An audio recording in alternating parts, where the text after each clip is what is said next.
প্রিয় কৃষক ও খামারি ভাই বোনেরা, আসসালামু আলাইকুম। আশা করছি সবাই ভালো আছেন। সবাইকে স্বাগত জানিয়ে শুরু করছি আজকের প্রতিবেদন। দর্শক, পেঁয়াজ বর্তমানে বাংলাদেশের অত্যন্ত জনপ্রিয় একটি সবজি।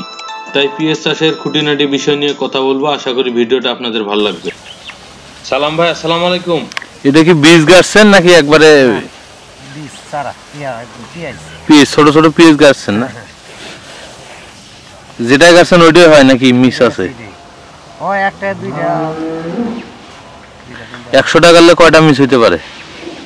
পেঁয়াজ মিক্স জান পেঁয়াজ মিক্স জানে না? না এই এই যে পেঁয়াজগুলো আছে এগুলোর বয়স কতদিন? বয়স হইব প্রায় 1 মাস। 1 মাস না? এ তুলবেন কতদিন আগে আনুমানিক? ওটামো দেরি আছে আর 1 মাস পরে। 2 মাস হইলে পেঁয়াজ পুক্ত হয় না? এখন পাতা তুলে খাওয়া যাবে না? খাওয়া যাবে। আর কিছুদিন পরে ফুল ছাড়বো। দেখলাম যে সার করে দিছেন, এগুলা কি সার করে দেওয়ার নিয়ম না এমনি গেল? না, সারি সারি। সারি সারি দিলে সুবিধা কি আর অসুবিধা কি? সুবিধাটা হচ্ছে এখানে টান দেওয়া যায়, নিড়ি দেওয়া যায়, সুবিধা। ও, মাটিটা আলগা করে দেওয়া যায় নাকি? আর কিছুদিন পরে আলোচনা আছে এটা ইয়ে করবো, আবার এই যে ইয়ে ফুল ছাড়বো, ফুল খাওয়াবো। ও, বাজারে কি কাঁচা পেঁয়াজের দাম বেশি না এই পাতালা পেঁয়াজের দাম বেশি?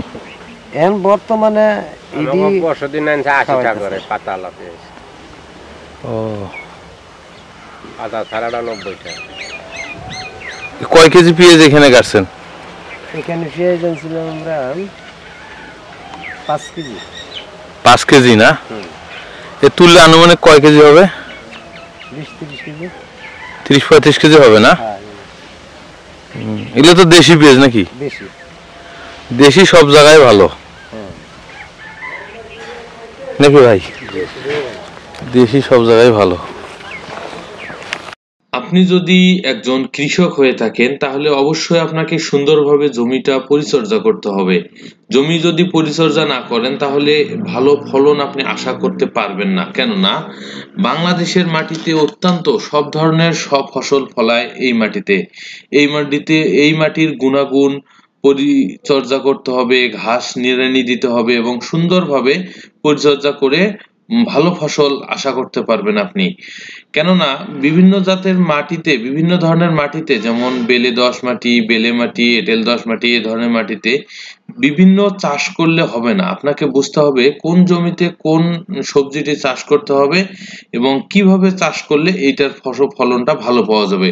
অনেক সময় দেখা যায় যে পাশাপাশি জমি থাকে, বাট একই ধরনের সবজি বিভিন্ন জমিতে হয় না। এর কারণ হচ্ছে এই মাটির গুণাগুণ।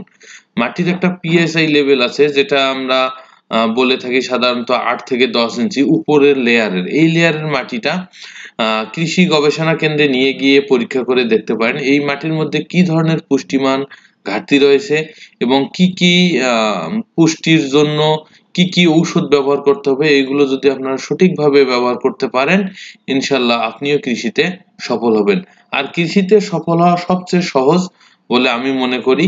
তো আমার ভিডিওটা ভালো লাগলে অবশ্যই আমার ভিডিওটা সাবস্ক্রাইব করে দিবেন এবং আপনারা জানেন যে আপনাদের জন্য সুন্দর সুন্দর ভিডিও দিয়ে থাকি এবং আমার ভিডিওগুলো অন্যদের সাথে শেয়ার করবেন যাতে সবাই উপকৃত হয়। এবং এর পরবর্তী ভিডিওতে আমি অবশ্যই এই পিএস সম্বন্ধে জানাবো, যেটা হচ্ছে না বললেই নয়, যে কি পরিমাণ চাষ করে কি পরিমাণ লাভ করা যেতে পারে, কি পরিমাণ আয় করা যেতে পারে এই কৃষি থেকে। সমস্ত বিষয়ে কথা বলবো আপনাদের সাথে। অবশ্যই ভিডিওটা সুন্দরভাবে উপভোগ করার জন্য আপনাদের অনেক ধন্যবাদ এবং আপনারা সবাই দোয়া করবেন এই সালাম ভাইয়ের জন্য।